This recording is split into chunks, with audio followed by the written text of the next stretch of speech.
Hello, and welcome to Social Workers Rise, where we inspire social workers to connect, expand their knowledge, and change more lives than they ever thought possible. We will talk everything social work on every level from micro to macro.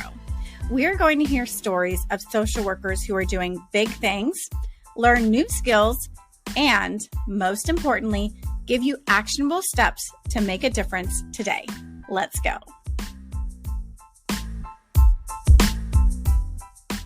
Hello, and welcome to another episode of Social Workers Rise. It is your host, Catherine here. If you don't know who I am a social worker based out of California. Had my license for a couple years now, since 2019.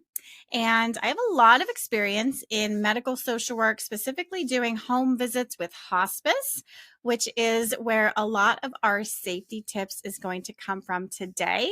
However, these are not just helpful only with hospice. They can be helpful for all settings. Additionally, this is an overview, right? So I don't know specifically where you are at, what neighborhoods you're visiting, what type of home visits you're doing, the kind of population that you're serving. However, I'm able to give you an overview of general safety tips that you need to know if you are making home visits as part of your work as a social worker. Additionally, your employer should be doing safety training with you, and your clinical supervisor should also be checking in with you on any kind of safety concerns that may arise within your specific place of employment. So take these as kind of just an overview and a general knowledge of what is important. Take what is helpful, leave the rest. It is okay. Especially as new social workers, it's important to have this foundational knowledge about the types of situations that you might find yourself in. And I don't want you to get scared from this podcast. This podcast episode is helped to prepare you for what you may encounter, right? So you're already a social worker. Maybe you're new to the field. Maybe you are in grad school, or maybe you're preparing for internships. Either way, having some sort of safety knowledge is going to be really, really beneficial, that you know, one, what to look out for, and two, how to be prepared for if you happen to encounter, any of these situations. And this is important also too, because the National Association of Social Workers has actually reported that people in social work and related occupations are nearly 5 times as likely to suffer a serious workplace violence injury than in other sectors, right? So the risk is real, and we need to acknowledge this and be prepared for it, right? So there could be the risk of physical or emotional violence. You may experience threats, even verbal abuse within the work that you do, whether it's with clients or, hopefully not within your own agency, but there are agencies who have toxic environments. Toxic environment is a whole nother story. I have a whole training on that if that's something that you're interested in. And by the way, I'll put that in the show notes if you do want to know if you are in a toxic work environment and what to do about it, and how to prevent yourself from getting hired into a toxic work environment, what questions to ask during the interview. But I digress. Back to the topic. So it is important that you understand what these risks are, right? So from the perspective of visiting neighborhoods, right? You could be going into all sorts of different kinds of neighborhoods that are high in poverty, have high crime rates, have high drug use, have high homelessness and mental health conditions, right? So some good general tips is, if you're going into neighborhoods or really anywhere you're going, really only take what you need. So for example, when I would do my hospice visits, typically when I go in there, I would have just a bag, nothing flashy or anything, but a bag. I would have my iPad in it because sometimes I would need to to look at it for client notes. I would also have my cell phone and any kind of papers that I might need. So a little folder with those papers. However, if I knew that I was going into a neighborhood that was a little bit more rough around the edges, that might be dangerous, or into a home that might be dangerous, I would only take the papers. So I would leave my cell phone and I would leave the iPad in the car and try to do my best to prepare myself before I go in. And if there's anything that came up during the visit that I needed to look into, then I would make a note for myself on the papers. So that way I'm really, oh, and I would have my badge too. So a form of ID. So that way I was really only taking in what it was that I needed to take in. Right. Additionally, in addition to the neighborhoods, it's important to know about the people. So the people that you are going to be visiting and the people that are around in the neighborhood, maybe the neighbors, it is possible to get harassed by other people, whether it's the clients themselves, family members, neighbors, who knows, right? I know that there would be sometimes where I would go into neighborhoods that I was going to see a hospice patient, but the neighbors were out and they would be hollering and just like acting a fool. Or I had another coworker who they went to go visit a client who was mentally unstable, and the client tried to get physical with her and was flirting and was making advances. And so she had to leave immediately as soon as possible. So being aware of that and, doing your homework, right? So looking at the case notes and seeing what other interactions staff members have had and being able to just take as many precautions as possible. So some of the precautions may be, do you need to visit with another staff? Maybe this person has to have 2 staff members there at all times. They can't be left alone with one staff member. Or maybe they only have a certain gender of staff members. Maybe there's no females that visit, or there's no males that visit, especially if the client is intimidated by males, things like that to take into consideration. Additionally, it's important to know, do you need the police to be there with you? That could be an option too, especially if you are working in situations such as child protection services or CPS. That may be a very regular occurrence for you to make visits with police officers. Additionally, when you go into the home, there may be other hazards, if you will, or other things that might be in the home that could be dangerous or gross as well. I remember there was one time that I went into a home, and it was when I was working in affordable housing, and the property manager was worried that this person may be a hoarder.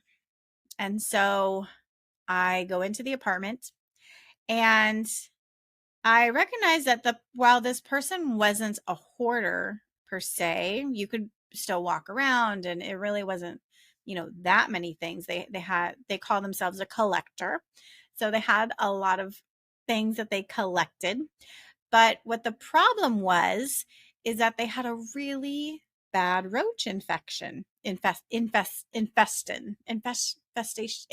There we go. A really bad roach infestation. And roaches are one of my fears, and they really gross me out. I cannot think clearly if there is a roach anywhere in sight. And I went there and I was in the house and I did not sit down on any of the furniture. Or if I would have to sit on the furniture, I would choose to sit on something that is not cushioned.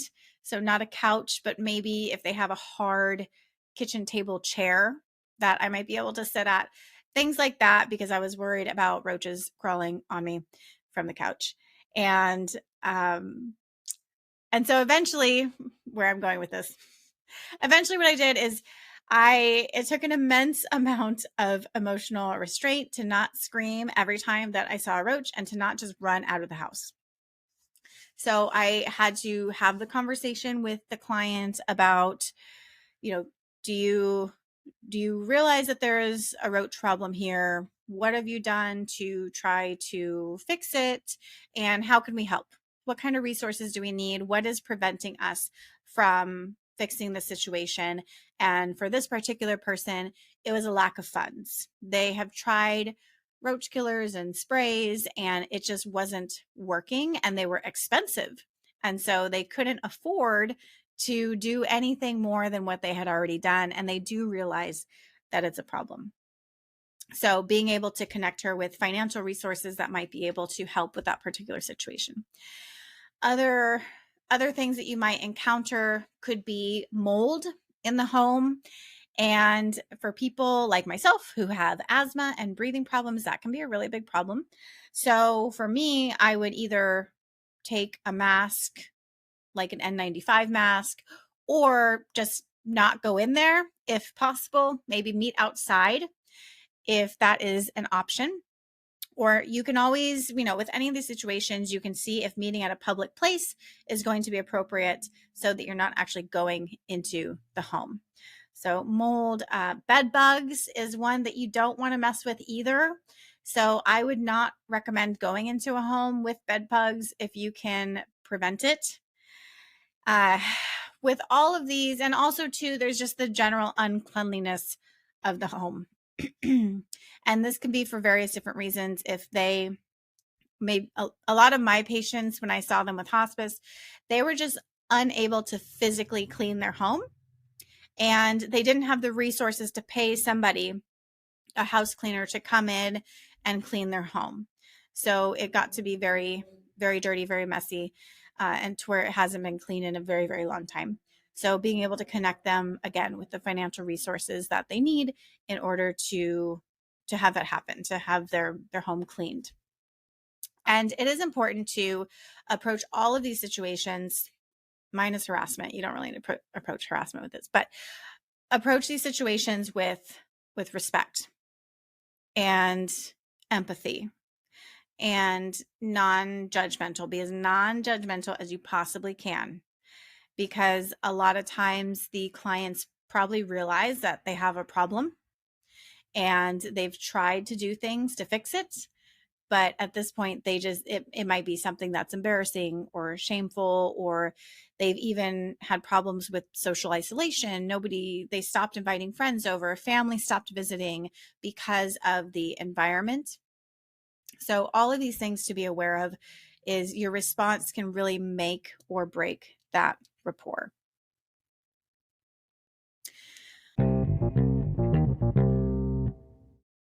Hey, it's Catherine here. I hope you are enjoying this episode. We're going to take a quick break to listen to these ads from our sponsors.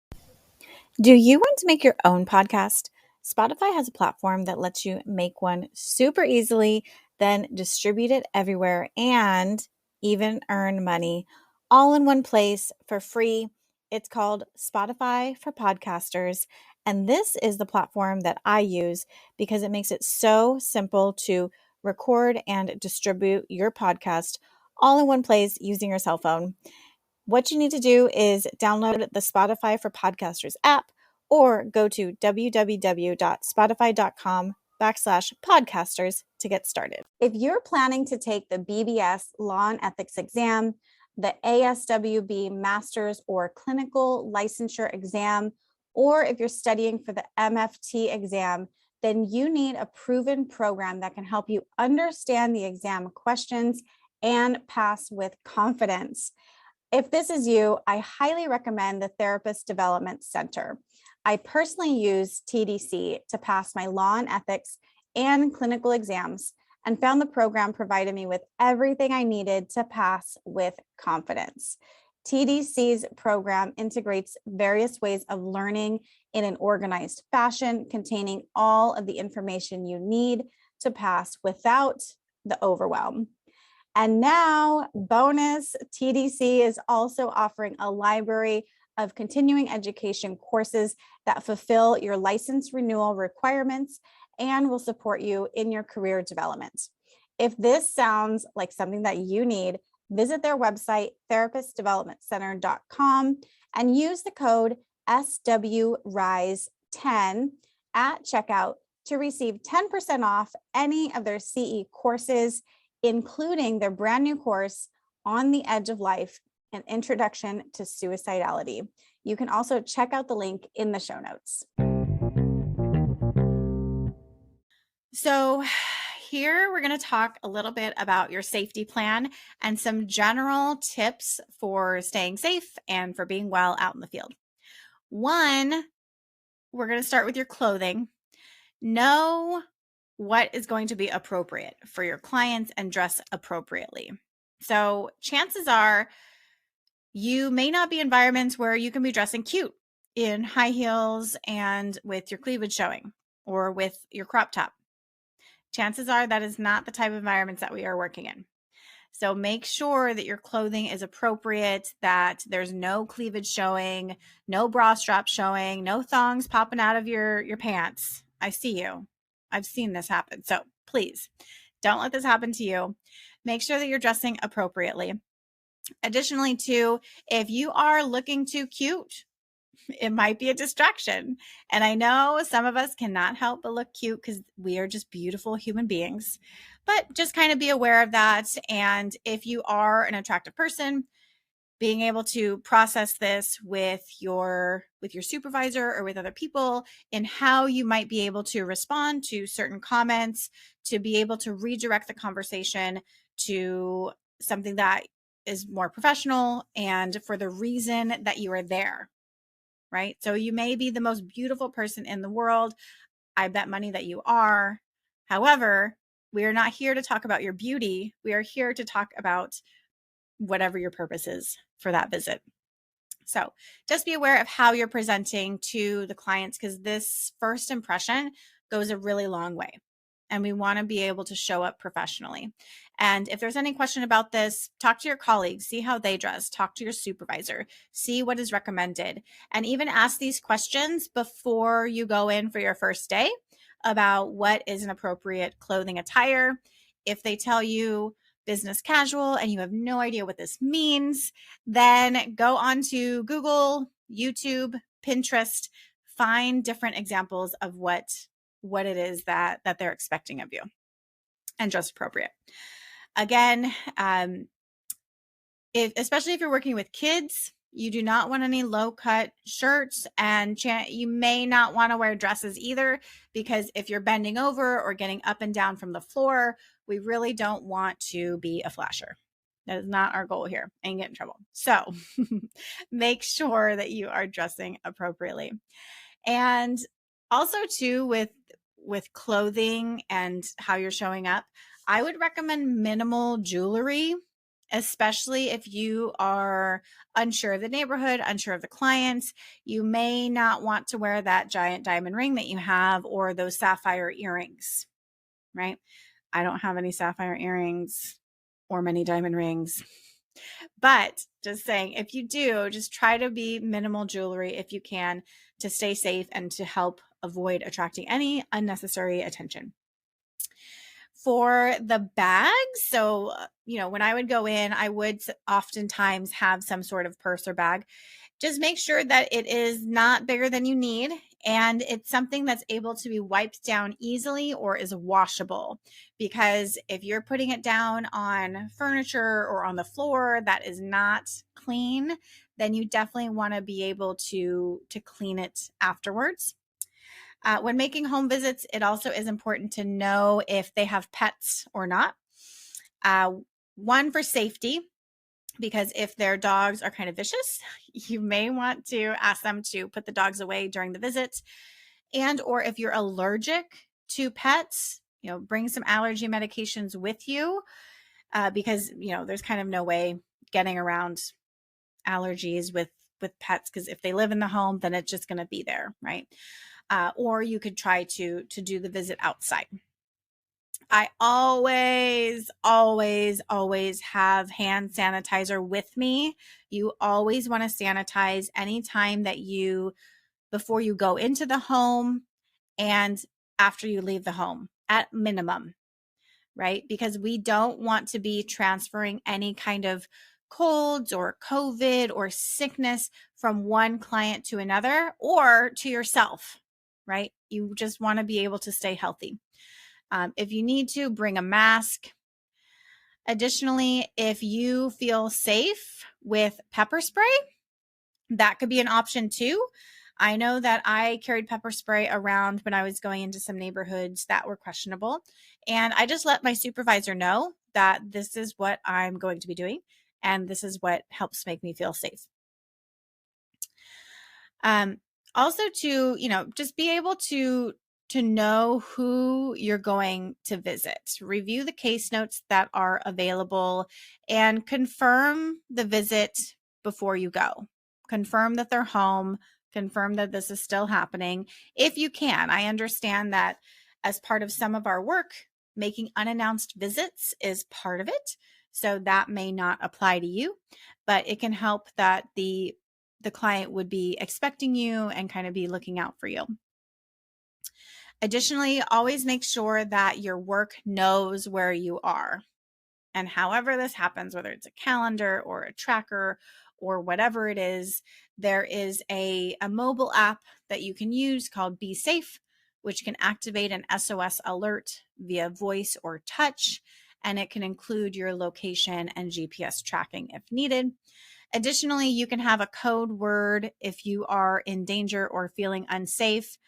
I know that I never had this specifically with work, but to be honest, when I was going out on dates, my friends and I would have a code word, and I think it was goldfish. I remember that was really random, but it would be something to the extent of I would text them this word, goldfish, and then they know that they would need to call me right away and say something about like how I needed to come home or something to get me out of the situation that I was in. So you can also do this for your work as well. Maybe use something less conspicuous than goldfish, but come up with a word or a phrase that would make sense for you and your situation.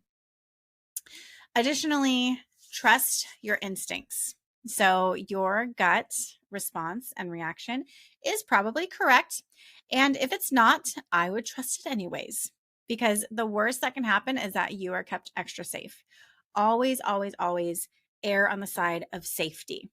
So if we are unsure about something, always do what is going to keep you safe, because we cannot replace you. There will always be clients out there who need help, but there will never be another you. So make sure that you are always taking precautions to be safe. And lastly, we're going to document every single thing that happens in there, including the environment and how the client presented. This is really, really important for your work, for maintaining the services that a lot of clients get. If you are unsure or need more practice and guidance on effective documentation and social work, I highly encourage you to get the course that I created, Clinical Essentials for the Future Therapist.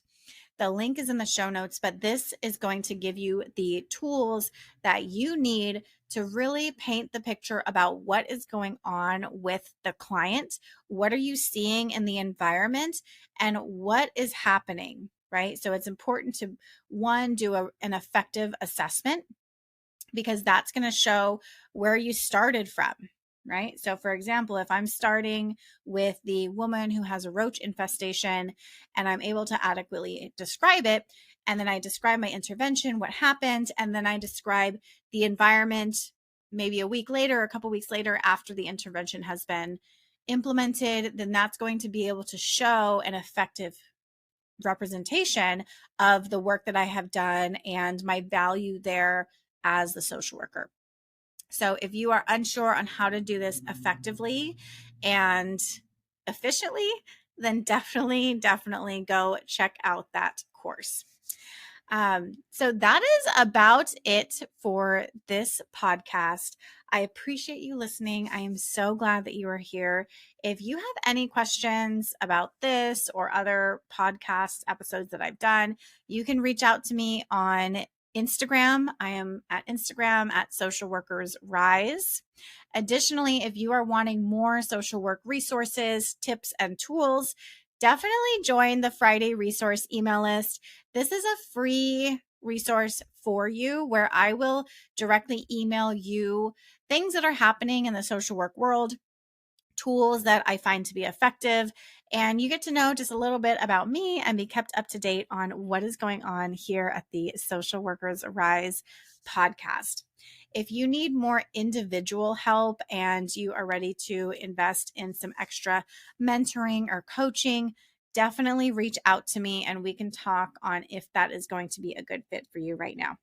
So if this episode helped you at all, go ahead and send it to a friend or a colleague and just let them know about the podcast, because we are here to share knowledge and not gatekeep. I'll talk to you next week.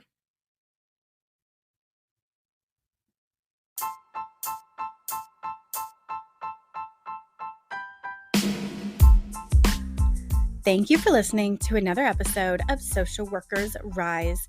If you love this episode, be sure to subscribe and text this episode to a friend. If you want more, there are a few ways we can get to know each other and work together. First, definitely subscribe to the Friday resource email list. The link is in the show notes. And that's where you can learn more about the courses I offer, including Clinical Essentials for the Future Therapist and the Pulse Basics for Medical Social Workers. I'll also be sending out occasional tips and resources and other happenings within the social work industry.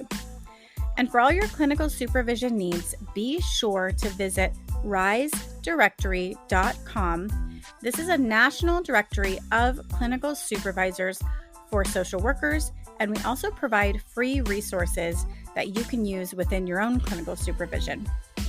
Lastly, if you have more individualized needs, I do offer coaching, individual consultations, and am available for public speaking engagements for social workers and change makers. Lastly, the boring legal stuff, but very important. The information in this podcast is not meant to be a supplement for therapy, professional advice, or clinical supervision. This content is provided as is solely for informational purposes. It is not legal, health, or safety advice. I am not advising you as a therapist. Organizations should engage their own experts to ensure any adopted measures are compliant with applicable laws and standards in their jurisdictions. The opinions expressed by individuals or organizations are their own and do not reflect the views or opinions of Social Workers Rise or Catherine Moore. References to specific products or organizations do not constitute any endorsement or recommendations by Social Workers Rise.